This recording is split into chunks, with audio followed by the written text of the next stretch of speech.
എഴുതച്ചു ജനുവരി ഫെബ്രുവരി എഴുത്. പിന്നെ അത് പറഞ്ഞ കാര്യമില്ല. നീ എഴുതണ്ട, നീ തന്നെ എഴുതണ്ട. ഞാൻ എഴുതും. ഞാനാ പഠിക്കാൻ പോണേ, ഞാനാ സ്കൂളിൽ പോണേ.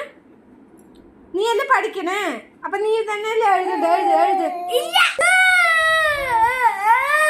എഴുതാൻ പറയുമ്പോ നീ കരയണേ.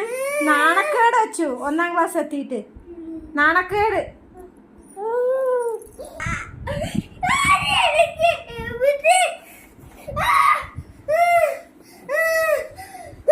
എന്താ എഴുതി ക്ഷീണിച്ചാ?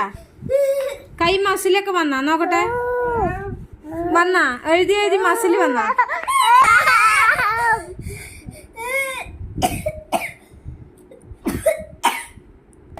എഴുതാൻ പച്ചുവിന് നല്ല മടിയായിട്ടാ. ഇതാണ് ഗായ്സ് ഇവിടുത്തെ അവസ്ഥ. എഴുതാൻ നല്ല മടിയാണ് അച്ചു.